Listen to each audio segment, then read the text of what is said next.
Capitol tonight, lawmakers are readying for another debate over property tax reforms during the special session, specifically whether to block cities and counties from raising the average tax rate above 4% unless voters agree to it.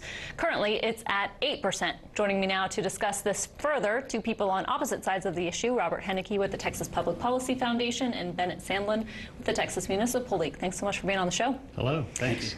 Big topics that will be discussed during the next, well, now 26 days, I think, maybe, but the Senate is convinced that this will slow the pace of Texas's skyrocketing property taxes.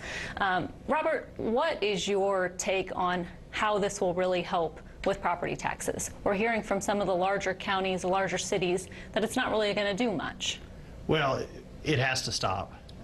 Between 2000 and 2015, Texas grew population and inflation by 82%.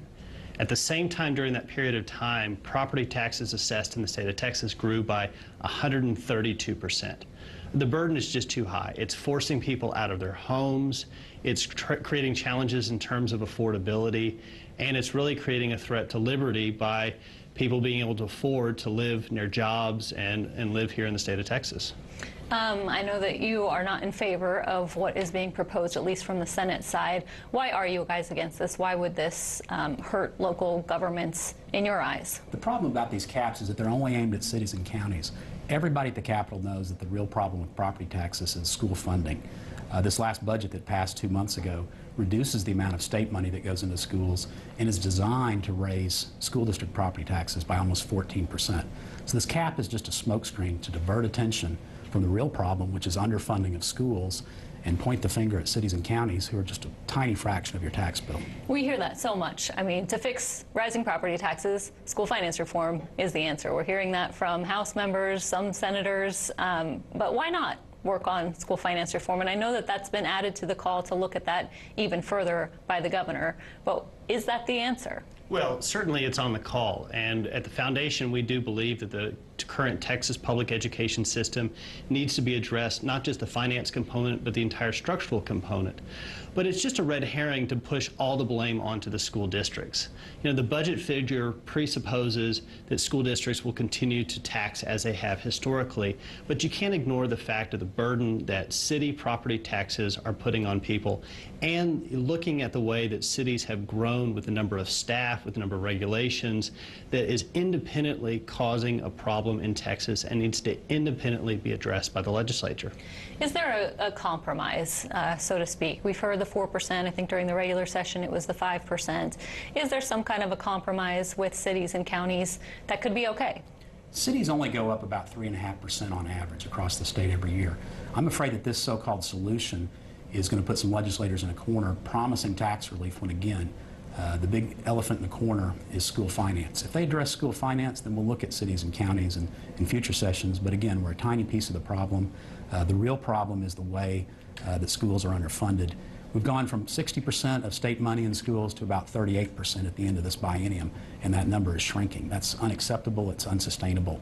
That's what we need to address, and I think that the legislature will have to get there before we can claim that we've done anything about taxes. I'll take Bennett's response is a no as far as the position from the city lobby entity, the Texas Municipal League, as far as whether there's a compromise out there. I mean, with the growth of appraisals, with the appraisal district every year increasing the value of your home as you get taxed more, the burden is certainly a lot larger than would be made out.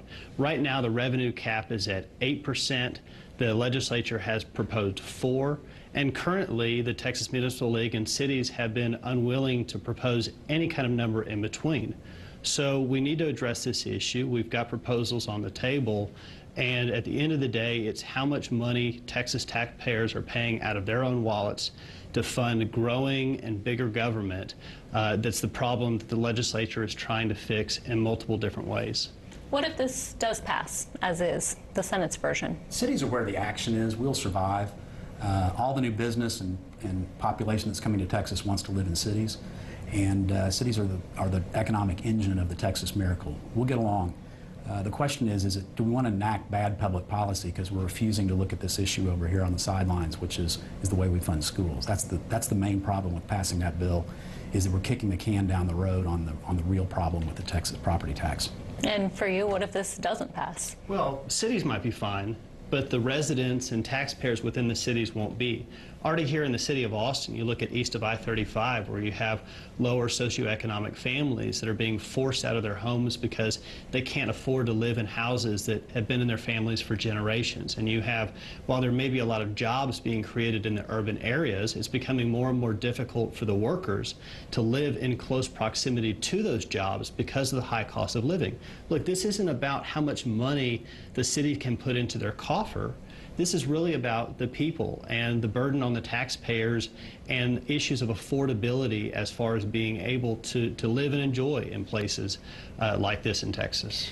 You know, along the similar lines, there are a lot of local control issues, so to speak, on the call. About half of Abbott's call includes local control issues, and a cap on state spending and state and local spending is one of them. And one of the authors of the legislation saying that it's gotten out of control and irresponsible by local elected officials. How irresponsible has this gotten? There's a current statistic that says that the current cost of a new single-family residential home, 25% of the cost of that home is cost due to government regulation burdens, federal, state, and local. But 25%, and here in Austin, we talk all the time about the lack of affordable housing. Look, when you have more tax revenue, you hire more city staff. When you have more city staff, they pass more regulations, and that makes it more difficult to live here. So it's all intertwined, but it's definitely interfering with people's ability to live and enjoy where they would choose to do so. Irresponsible on the part of local governments? Not at all. Citizens in Texas know their mayor. They know where to find their mayor. They see him at the grocery store. They see him at church. And they get the exact level of services in the 1,215 different Texas cities that they want. That's what's great about having the diversity of cities. You can have different services in Austin that you have in Lubbock, different services in Lubbock from Muleshoe. It's astonishing that state leaders think that they can be the mayors of Texas cities. They know absolutely nothing about potholes, police service levels, and other things. It's a very disturbing trend to see this centralization of power at the state capitol when we already have locally elected mayors.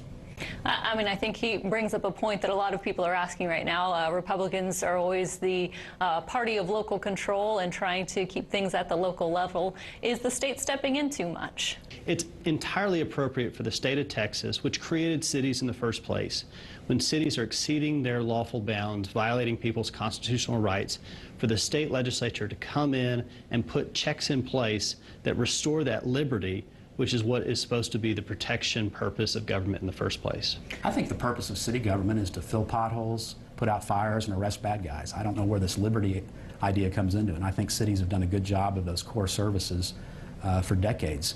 60 to 70% of the average city budget goes to police and fire. I don't understand this concept of overregulation. You get exactly the level of regulation you want in the city you live in. And if you don't like it, people move to different cities all the time. That's what's great about the so-called patchwork quilt. Thank you to both of you for being on the show. We appreciate it. Thank you. Stay with us. We're heading to Washington next, where former U.S.